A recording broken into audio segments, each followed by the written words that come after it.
Yo, what is up, Ramblin' Raiders listeners? Welcome back to the podcast, episode 153 here. We have a great episode in store for you tonight. Really excited about our guests that we're bringing on. This is some premium Texas Tech content with the occasional laugh, powered by Guns Up Nation and a part of the Guns Up Nation podcast network. If you haven't already, y'all know to make sure you rate, review, subscribe on Apple Pod, Spotify, wherever you're listening to our content. Also, our YouTube channel, Ramblin' Raiders Media. Go check that out. Drop us a sub, and that's where you can watch this episode that's being recorded both visually and through audio right now. So check that out if you haven't already. Without further ado, I want to introduce and get right to it here with our guest of honor, our special guest. He's had a great career at Texas Tech, to say the least. It's been a constant on the mound for the Red Raiders when we've kind of, really needed it as far as arms went and in the pitching sphere. He's the Big 12 Pitcher of the Year, and just rocks a killer mustache. That's Brandon.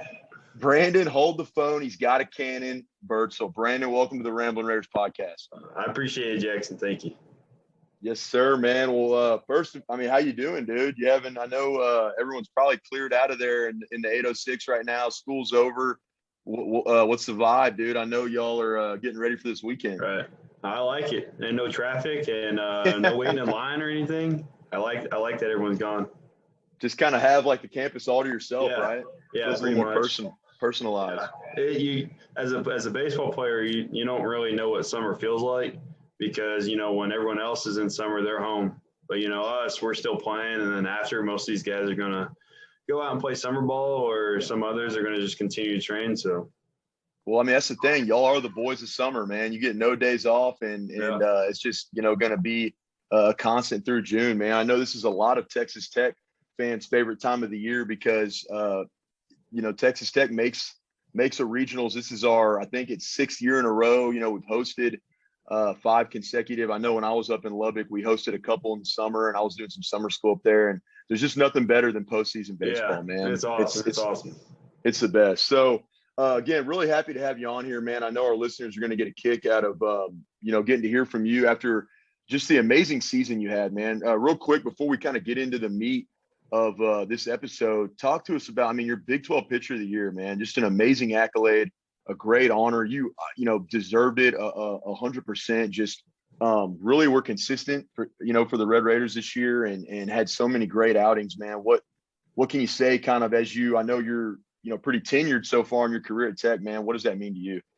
Yeah, it was awesome, especially after the year last year, just having the year cut short after the injury, came back after the draft and, really bet on myself. And, I always have. And, the award's been great, but I've been happier with a healthy season. The award's awesome. I'm glad I'll be able to tell my kids about it one day, and then my grandkids.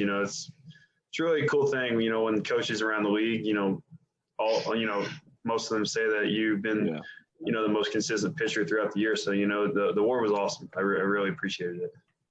Yeah, no, man. That's you're in an elite class when it comes to how talented the Big 12 is, and then that, like I said, that accolade of Big 12 Pitcher of the Year, man. It's you can count on a couple hands. Far and in between people that get that award, and so. That's good, man. I know a lot of Texas Tech fans, a lot of Tech baseball fans were really, excited to see you come back this year and make that decision to return and finish up. Everyone was super gutted last year whenever, you had to experience the injury and kind of go through that rehab process. But, hey, man, like you said, you bet on yourself. You come back stronger than ever. And now we're getting ready for some, like I said, some postseason baseball, man. You've been absolutely killing it. I appreciate that. Yeah, no, man, of course. Let's start off here, man. I want to know, and usually whenever we do these kind of interviews, we actually start off with, tell us a little bit about kind of your journey to Texas Tech. But I want to save that sort of for the middle here because unlike our other interviews we've had, this is it, man. We're lined up. Golf just got done with a national tournament run, made it to the Elite Eight. And then now it's just y'all, dude. Y'all are kind of setting up Texas Tech fans for the summer to get ready for some postseason baseball. What's the feeling around the locker room right now, man, as far as prepping for the Statesboro Regional? we have Notre Dame, and I'm checking my notes over here. You got Notre Dame at 35-14, coming in the ACC, pretty competitive conference, right? Had some pretty good series, dubs over there, and then Georgia Southern 40-18, the host out of the Sun Belt, 16th national seed. Some will probably perceive that as I kind of like, if you had to choose a regional to go to, right, sort of the underdog in that sense. They're a great team, but an outlier, being in a G5 conference. And then UNC Greensboro 34-28, automatic qualifier. So when you look at this regional, man, and y'all, we're sitting down, eating pizza, doing what y'all do, having the watch party. News comes through, and y'all immediately start kind of scouting and checking out your opponents, man. What's the vibe right now in the locker room like? Yeah, it's hard to say. We haven't really come together and talked about who we're going to play. I think it's still the same game we played the whole year. We've played lots of tough opponents. We've been in a lot of tough situations, and I think this year has really prepped us for this, type of environment that we're going to go into. Being, the underdogs of this regional. At the end of the day, it doesn't matter who we're toed up against. We're going to play baseball, and we're going to give it our best effort. Yeah, and that's we're excited to get down to Georgia and see what we can do down there. I love it, man. I mean, it seems kind of indicative of a Tim Tadlock coach team, right? It's just he preaches it all year long, right? Consistency. It's just you're going to show up and you're going to play your game. You're going to do what you've done all year long. I know this season's kind of featured some highs and some lows, some ups and downs, but just a lot of great. I mean, there a lot of great momentum. I think kind of carried y'all to the end of this season. I know, obviously Oklahoma at home didn't go the way we wanted, but before that, the Oklahoma State series was huge, and you guys kind of proved to the college baseball world, hey man, we can play with anybody, anywhere, in any environment, kind of any given weekend, and so I'm excited. I think a lot of Tech fans were a little bit say worried, but just the fact that it's the first time in 5 years we haven't hosted. I look at y'all coming in as a 3 seed. I kind of think it's again, just me personally, it's sort of an advantage, right? Because we know we know what this team's capable of, and y'all can go out and you can beat a Tennessee, you can beat a Stanford, whoever. I mean, you can play with anybody in the country. And so the fact that, you got Notre Dame, who's pretty highly touted coming in, and I know y'all play them, Friday, 1 p.m., game one. But, and maybe this is just kind of the bias, my Red Raider bias coming through, but Georgia Southern and UNC Greensboro, man, I feel good about it. I think you guys are going to come in there, and I feel good about the regional. Yeah, I mean, you see what we've done throughout the year, and look at the seeding, and I think Oklahoma State's 7th seed. Yeah, I think. Yeah, we go into their ballpark and take 3 games out of 3 from them, and I think that's we've shown like what our best baseball looks like, and we haven't been doing that the past couple of weeks, but it's a matter of time whenever you get hot. You could be hot the entire year and then kind of fall off the table towards the end of the year, and you could be cold and then go on a run in the postseason. So it really doesn't matter who we play. As long as we stick with us, play our own game, and I think things are going to work out just fine. I mean, people forget, we were in a pretty dang good spot to host after that Oklahoma State weekend. Yeah, absolutely. Us being a 3 seed, I think that's tough for a host.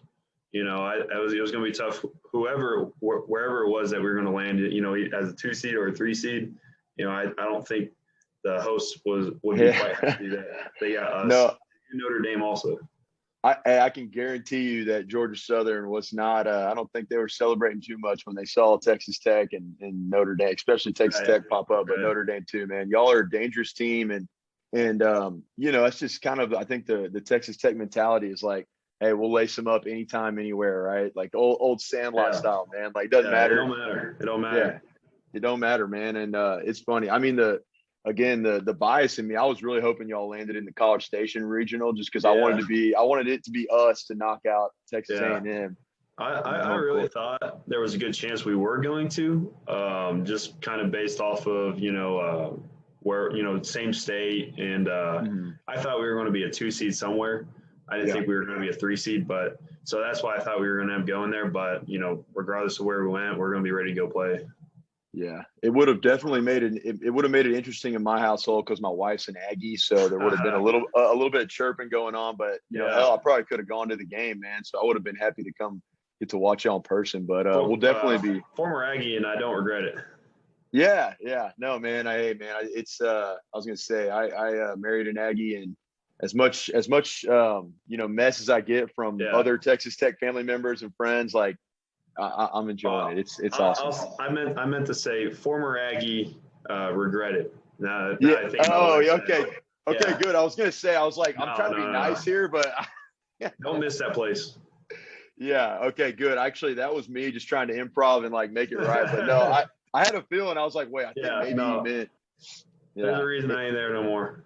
Hey, I tell you what, we could do probably a 30-minute, 40-minute segment on College Station, Texas A&M, man. If you really get me going. So I haven't been there. I don't plan on visiting unless Texas Tech baseball or football or basketball or somebody's in town, man, because there's not much to do around there. So, anyways, before we just go down this rabbit hole, just giving Texas A&M the business.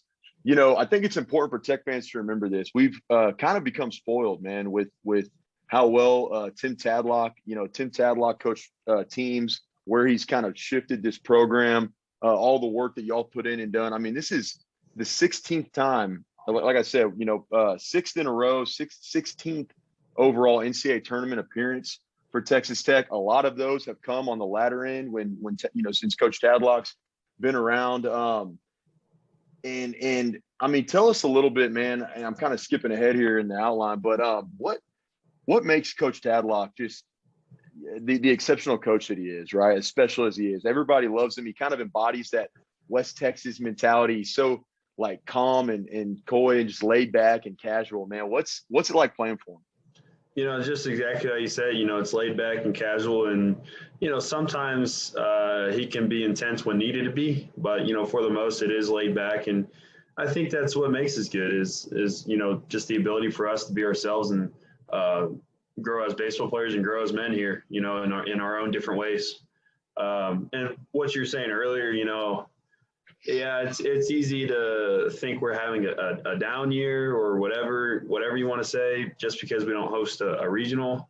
But man, you got to look across the country. There's some people who are making their second, third, fourth postseason appearance, in the history of the sport. So it's, I understand it's easy to feel that way after hosting 5 straight, but anyways, he just lets us be us, and lets us play ball, and allows us to play loose, and he gets on to us when needed to be, but for the most, it's it's just having our backs and letting us play ball. Yeah, great. No, man, that's great characteristics of a leader. So Tim Tadlock, I know people. I think there's been petitions or movements for build a statue for him, man, because what he's done for Texas Tech baseball has been absolutely incredible, and I can't wait to see how this year progresses and just the future, man, of this program. Let's talk about, but on that note of going on the road, right? We talked about Oklahoma State. You guys go to Stillwater, you pick up 3 against, at the time, I think they were top 3 or 2. I mean, I think so. At that new ballpark they just built, hostile environment. Clearly, like I said, y'all have proven that you can go on the road. Is there a difference in mindset at all? Like when it's a road versus home? I mean, is there any kind of, between the lines, anything y'all do differently? Yeah, I think it can be very easy to let the outside factors affect you.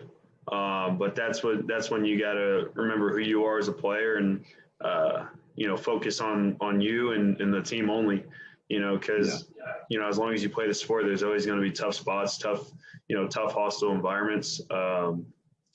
And so, it is easy to kind of let those things affect you, but you got to shift the mindset back to what the game is about and what we're here to do. And that's just to play baseball and win, regardless of any outside factors.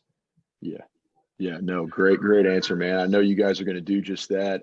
Have y'all, and this, if not, I mean, literally we can just move on because I know it's still earlier in the week. Have y'all kind of been able to look at a scouting report for Notre Dame at all? Do you know any sort of any like read ups on them or their personnel? I know zero about. I don't know any of their players. I don't know any pitchers, hitters. I know they're a good ball club. I know people have said that they've kind of got snubbed out of a hosting spot. And if people are saying that, that they've had a really good season. So that, as far as that's pretty much all I know about Notre Dame. They're a good ball club, and we'll see what happens when we face them. Yeah, I got you. No, dude, you and I have that in common, man. Just knowing very little about Notre Dame. Yeah.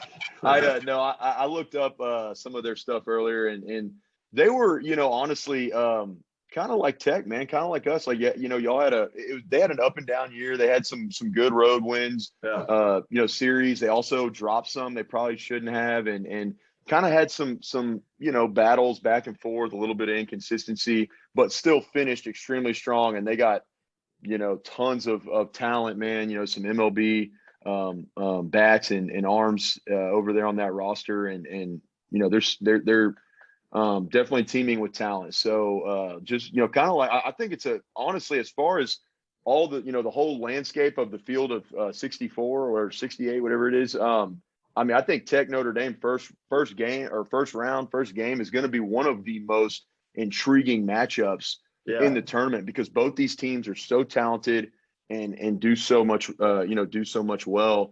And kind of, like I said, I thought Tech should have been I thought y'all should have been a 2 seed. A lot of people thought Notre Dame should have hosted. So it's going to be interesting to see how that comes out. But again, they're I think we'll match up, pretty well against them, and I'm excited to see kind of how that first game goes. Same thing. I mean, Georgia Southern and UNC Greensboro. Have y'all had any kind of read on them at all?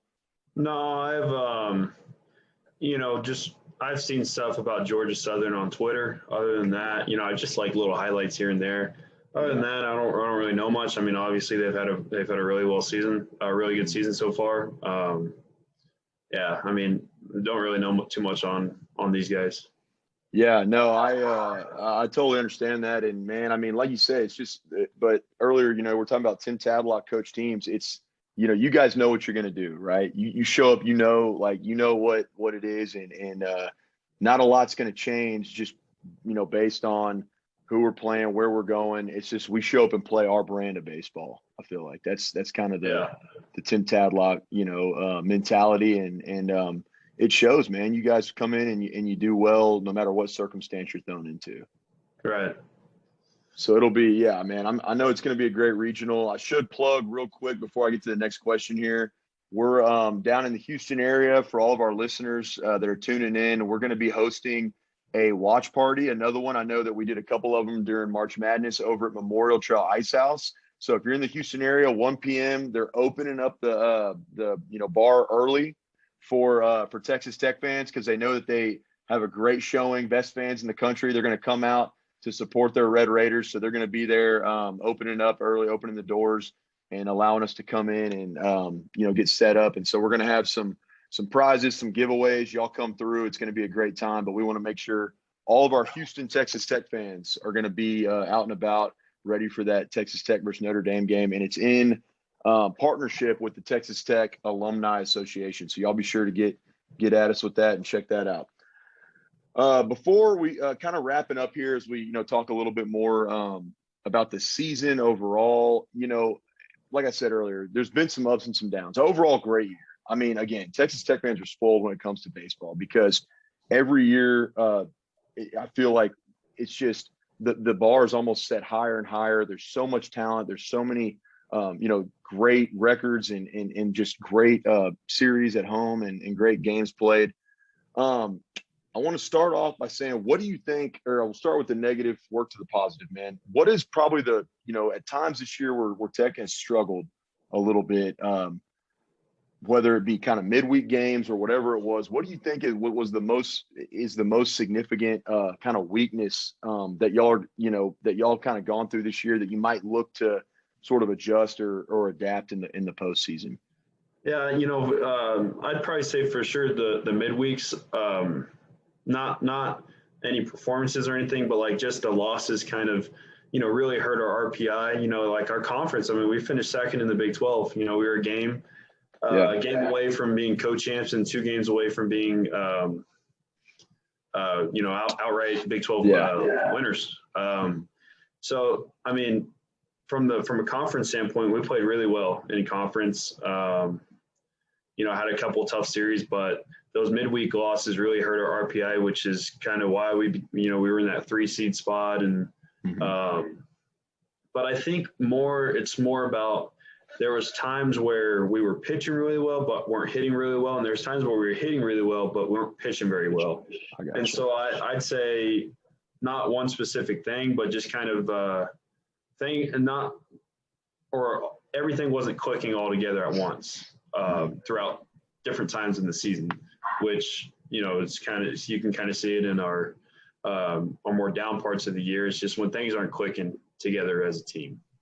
Yeah, just kind of syncing up the offense and defense at the same time and getting it going. No, I get that, because that was going to be kind of my reflection on it too, was that it seems like when our bats were really hot, there were times where maybe the pitching wasn't able to kind of close it out the way we needed. And then other times where, y'all were, our pitching staff was shutting them down completely, and we just couldn't get a ball in play really. Yeah. And so that's just baseball, Yeah. It's just, not everything's going to click all the time. You can see Tennessee, as amazing as their year has been, they've had, even though it's only 1 week, and they have had a weekend where, things weren't clicking, and you just see that's baseball. It's hard to put yourself in a spot to win every single game. And, sometimes it's just not going your way.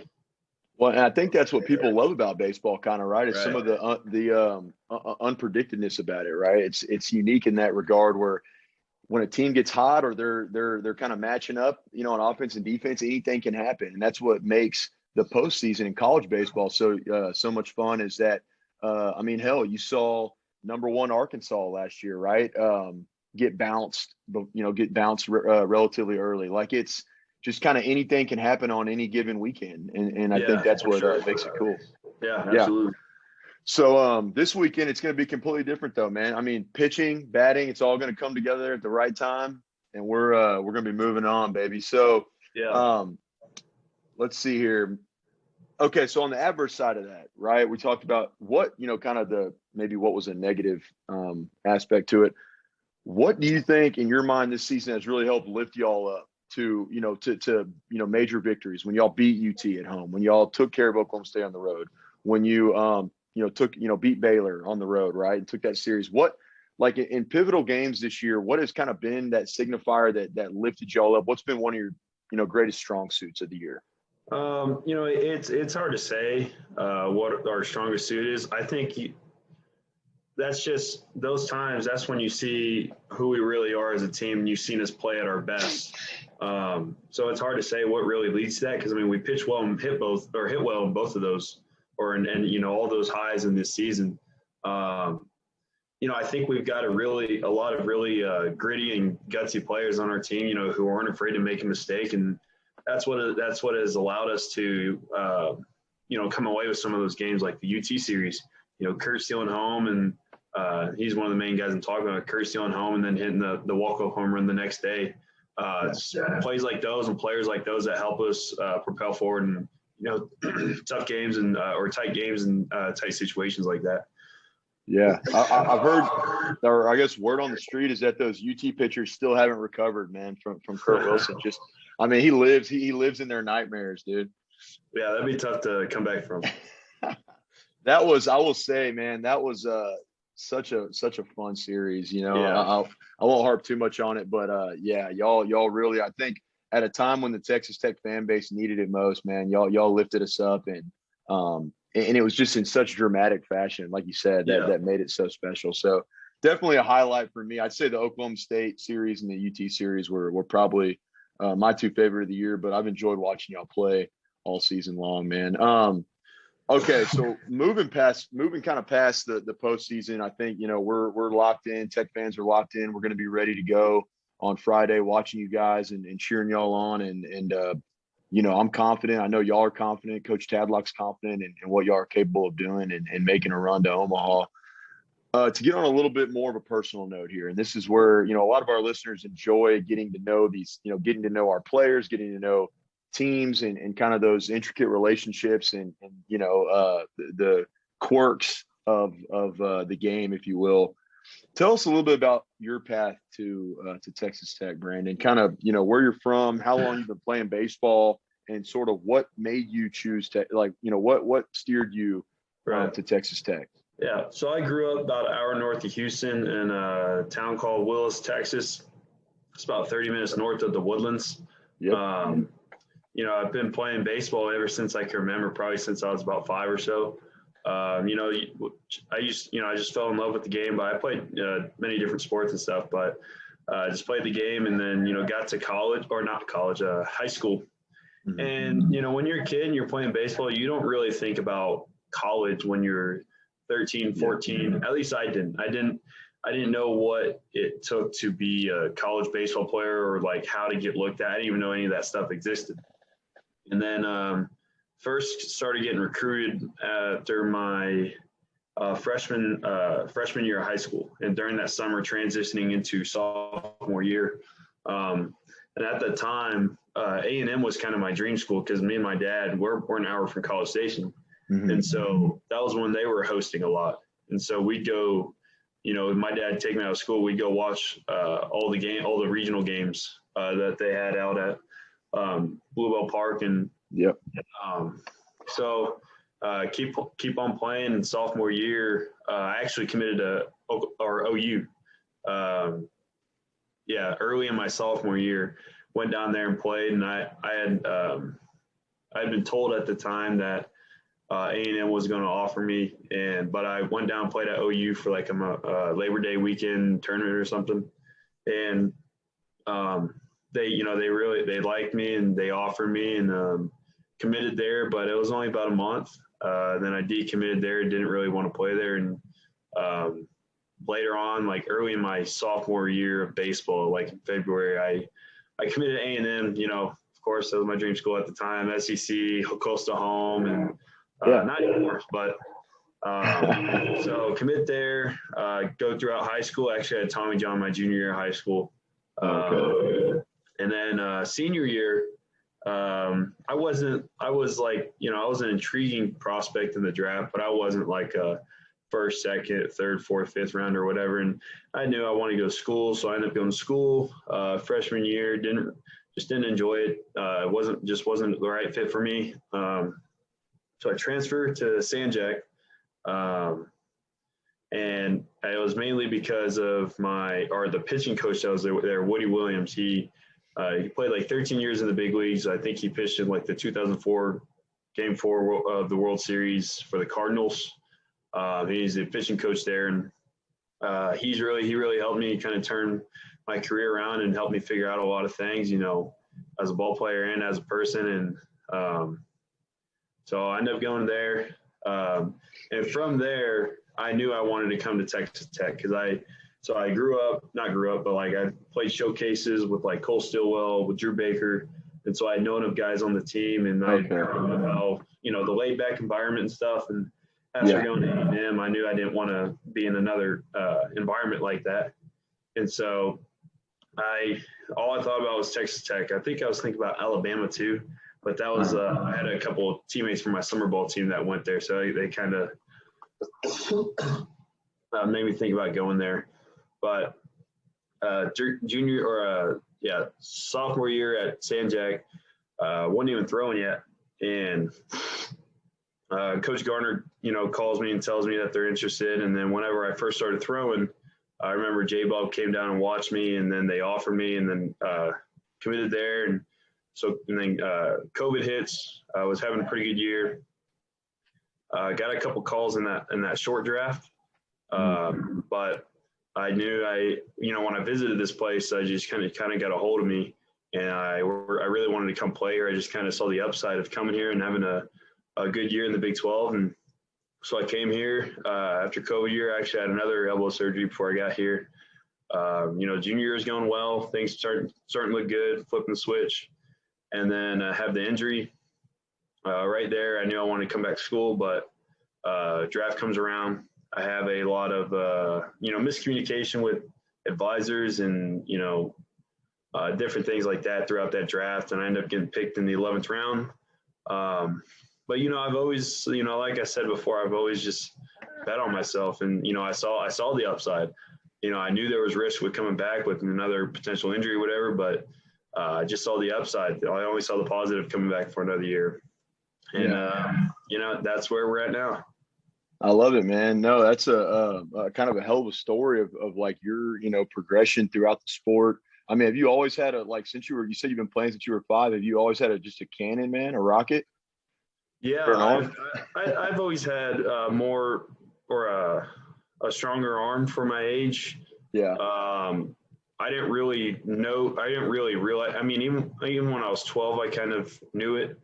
But the older I got, especially like my freshman, sophomore year, that's when I kind of started to see that. Yeah. In a recruiting way, in a prospect way. So yeah, for the most, I always have. That's awesome, man. I like the fact that we have in common that we were both Sandjack. It's Penguins, aren't they? The Sandjack Penguins, I think. Gators. Gators. Okay, I was going to say I did 2 summer classes, man. When I came back, actually, before I transferred to Tech, I was over in Sandjack, man, for a little while. That's right. The Gators. I don't know why I was thinking Penguins. That must be another community college in the Houston area, but yeah, man, got some good old, credits out of the way at Sandjack, and actually really enjoyed that experience. Yeah. But man, all that to be said, you clearly, like you said, had a very kind of interesting path to get to where you are now. Main thing I take away from that is that your intellect is clearly higher than most people that go to A&M and then like stick it out, because you were able to realize like, hey, what am I doing, man? I'm not utilizing myself at this school. Like, I can be so much better than I am right now, so I got to go be a Red Raider. That just, to me, that signifies, I mean, you're a smart young man. Realized it.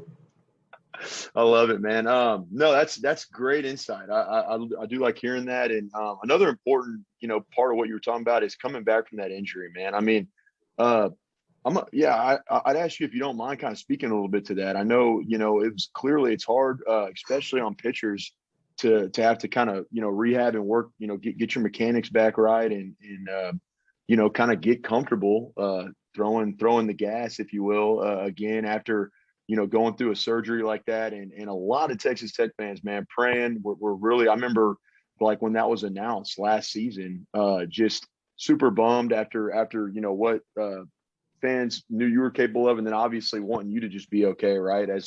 As a Tech athlete, wanted to make sure that you were taken care of and we're going to be able to recover and advance your career. What was it like coming back from that?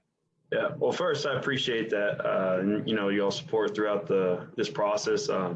At first, it was tough. It was really tough. I kind of had a rough start to the season last year, but then it kept getting better as the starts kept coming, and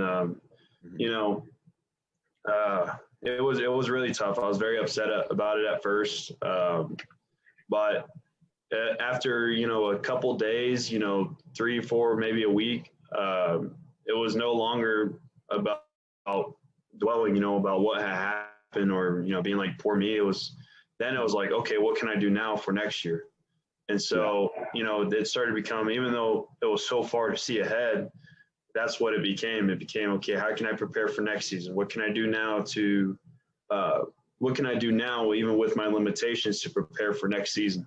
And so, was in the weight room a lot, working on the lower half and just doing everything I possibly could to, help prepare myself for this for this season. I didn't want to leave any doubt. I didn't want to leave any what ifs in the air. What if I would have done this? What if I wouldn't have done that?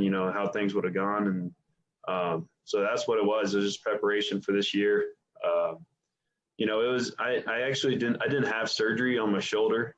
All I did was tear a muscle in my shoulder. So it was able to heal on its own. But it was kind of you had to trust it. You had to trust the process, because I couldn't tell if it was healed yet, or because, when you have an injury and you take a week or 2 off, of course it's going to feel better. But there was no telling if it was actually healing until I started throwing. In the first couple of weeks of throwing, they didn't feel good at all. It didn't feel right. But, we kept working and kept going through the process, and slowly got our way back onto the mound and back into games throughout the fall. And, after a while, you just stop thinking about it. I haven't thought about that. I don't worry about the shoulder thing anymore. It was kind of a freak accident that it happened. But yeah, no, I don't really think about that stuff anymore. Well, man, again, testament to your character, right? Like going through that and not only being able to move on from it, but at the same time, find yourself in a position of, okay, well, what can I do to get better today? What can I do to get better, to push through, to get over it, despite being extremely bummed out, extremely upset? I expect nothing less, man, from you, from a guy repping the double T and just a competitor and a great competitor like yourself. So, congrats, man, on this comeback. Honestly, that's a testament. Appreciate it. Thank you. Testament in itself. All right. So, again, we were just, touching on, Brandon coming back, from his injury last year, completely behind you now, man, doing well, clearly. Big 12 pitcher of the year, resilient, battled through it, major resiliency.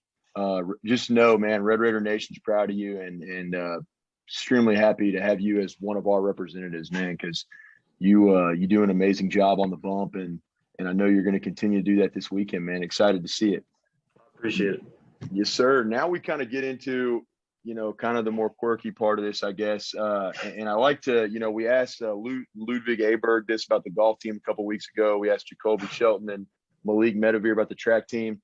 In your opinion, man, when you look at y'all's baseball squad, the roster in its entirety, who would you say is the goofiest guy on the team? There's a couple that kind of jump out at me, but honestly, I'd probably say Ty Coleman is probably one of the goofiest kids on the team. Everyone's messing with him. He's messing with everybody. Yeah. So, yeah, I'll go with Ty. Ty just kind of keeps it loose, everybody. Yeah. Yeah, I feel like So my bad, but he's actually me and him were teammates at A&M, so we've known each other for quite some time. I got you. That's where he picked up that goofiness, I guess, was at A&M, right? And then brought it over. Yeah.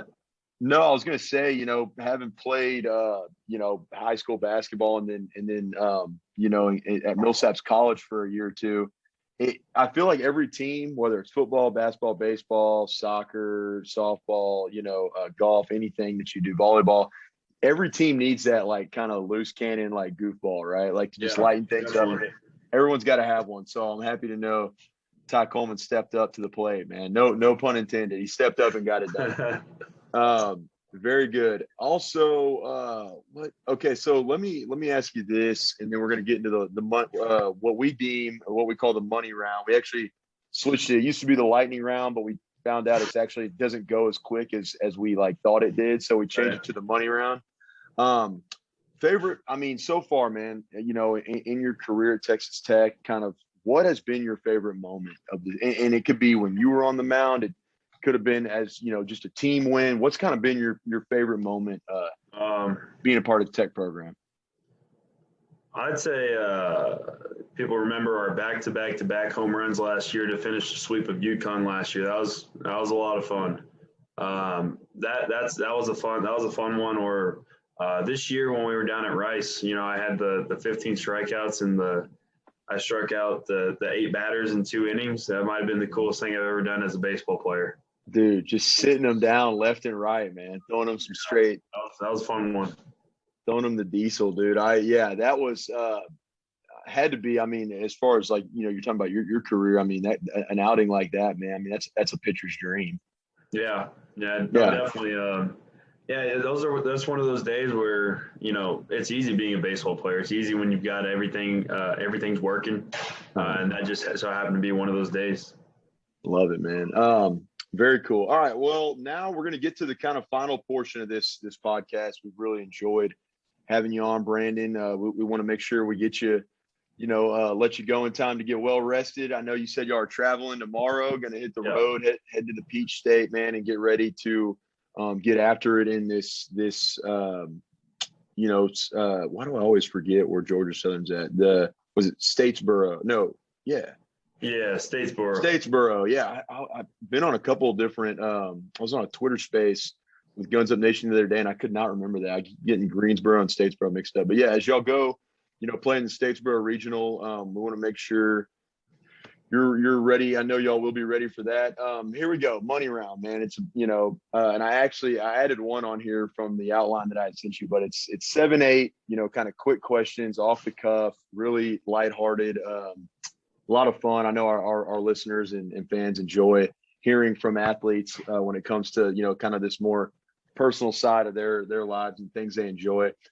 Starting off strong, man.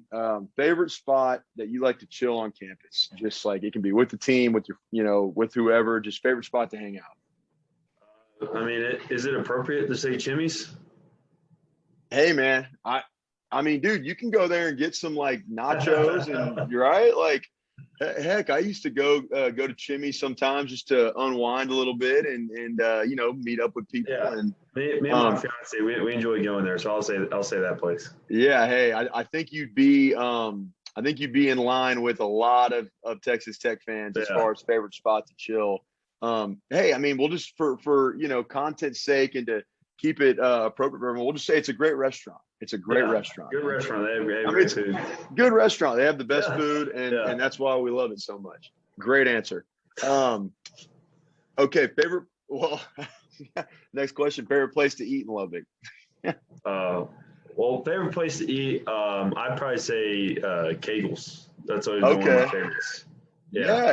It's it's been a long time since I've been over there, but that's another great selection, man. Good choice.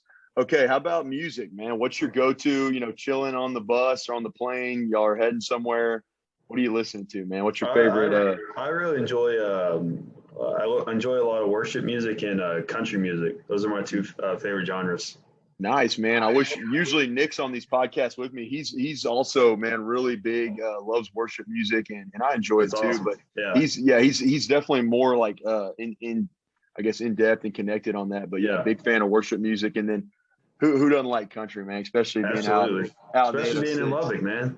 Yeah. I was gonna say, man, you throw a cowboy hat on, you got the stash to rock, just going to the country dance hall, man. Absolutely. Love. Great. Another great answer, dude. This has been quick, but some of the better answers that we've gotten. Favorite movie?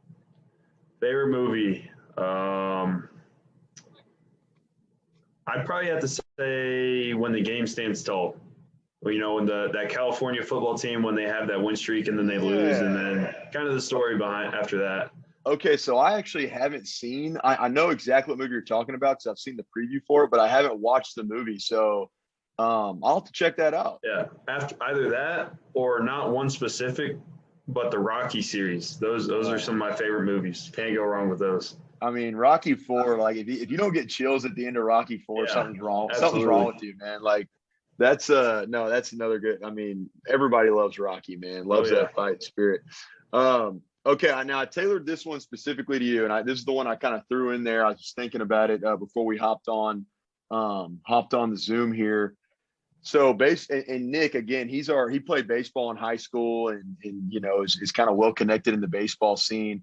And he's always talking about baseball players. Everybody knows this are pretty superstitious, right? Like they're the more superstitious bunch when it comes to like in-game play and action. For you, and there might not be any, but are there any kind of baseball superstition, like crazy baseball superstitions that you believe in or partake in at all? No, I hate to disappoint you, but honestly, no. I don't really like superstitions because I don't like believing that I have to do something before every game in order to play good. Yeah, I kind of let my physical ability or leave it up to my physical ability and not things like that. So I don't really have much superstitions. I mean, I have the same energy drink every time I pitch. I love it. Well, that's okay. So that's like the more you just took the very rational. Like I feel like that's like what as a fan you would want the guys playing for your team to be like, hey, I don't worry about that. Like it's on me. Like in my capabilities, right?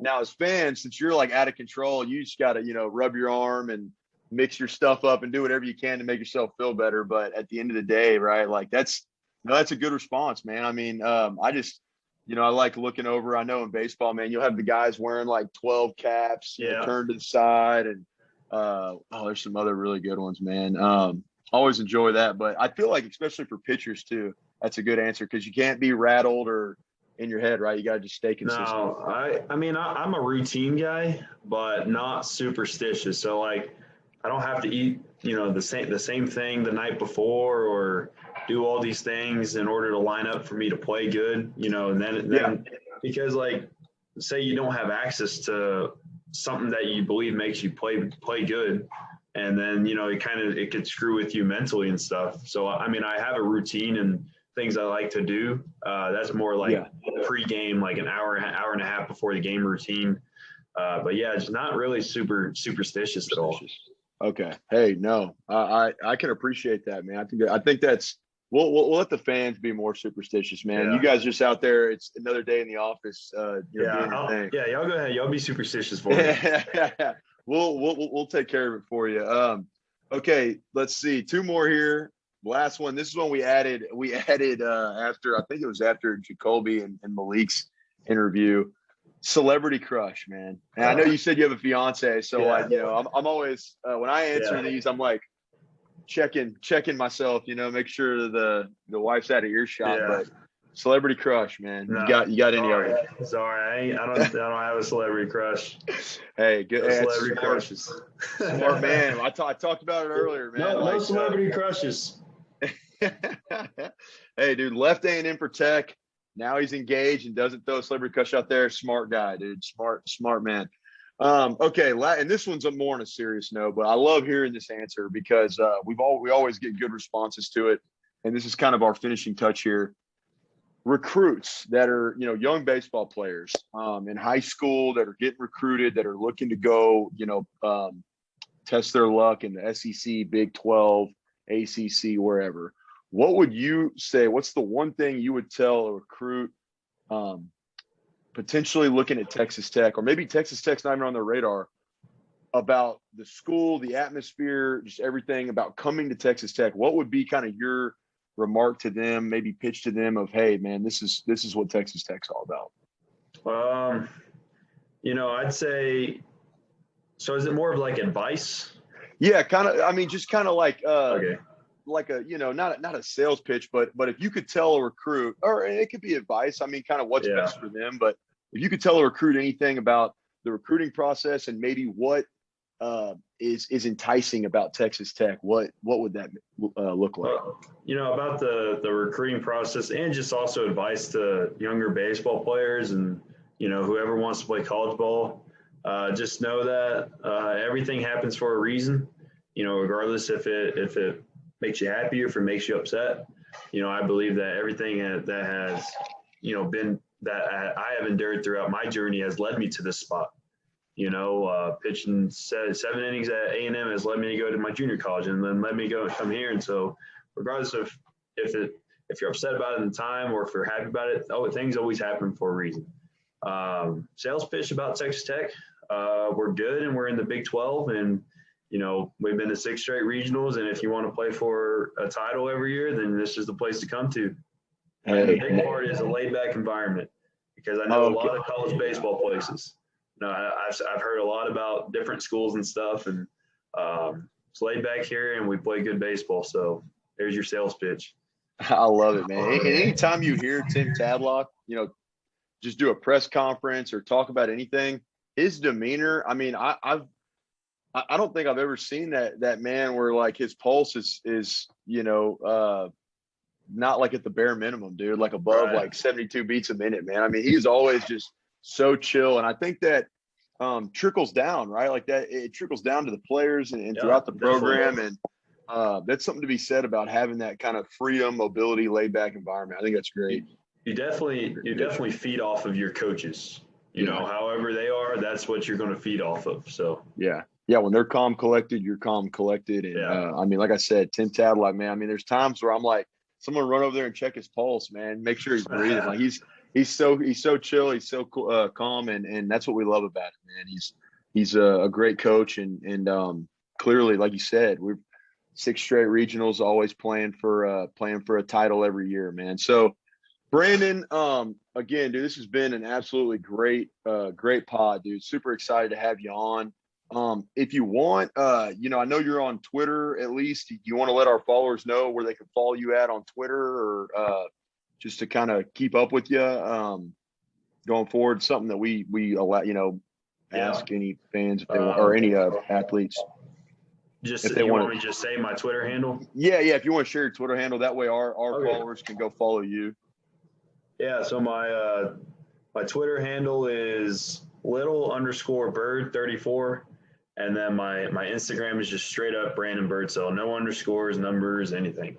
Okay. Well, yeah. Hey, y'all make sure you go give Brandon a follow and keep up. I mean, we want to support our athletes on and off the field. And part of that is, in the day and age of social media and NIL and everything like that, we want to be sure that we're, helping guys, increase their engagement and kind of their following. So anyways, Brandon, man, it's an exciting time for Texas Tech baseball. You guys are, y'all are calm and collected, like we just talked about Tim Tadlock. It seems like, you got your heads on your shoulders and that you're fired up, ready to go, man. Any kind of final words you want to say to our listeners before we sign off here? No, just, we appreciate y'all's support throughout the season. Hope it continues throughout the postseason. And, can't always guarantee the best, but we can guarantee we're going to give it our best effort every game. Heck yeah, man. Love that. And y'all can be guaranteed that Red Raider Nation is going to come out and support and be proud of you guys no matter what. So with that, y'all, we're going to go ahead and wrap it up. Remember, as I mentioned earlier, if you're in the Houston area, I'm still working on Nick and DFW trying to get a hot spot for him to set up a watch party. But Memorial Trail Ice House, 1 p.m. Get there a little early. They're going to open the doors at 12. We're going to have some giveaways and some fun stuff going on. But we're doing a full-blown watch party in partnership with the Texas Tech Alumni Association. So y'all get out and check that out. Remember to follow us on social media as well at Ramblin' Raiders on Twitter and Instagram. Our Facebook page is Ramblin' Raiders Podcast. And let's get ready to wreck Notre Dame and win this Statesboro, right? Yeah. Statesboro. That's Statesboro. I got to stop second guess myself. We're going to win this Statesboro Regional, advance to the Soups. Y'all get out and support your Texas Tech baseball team. And with that, we'll see y'all next time, baby. Keep your guns up.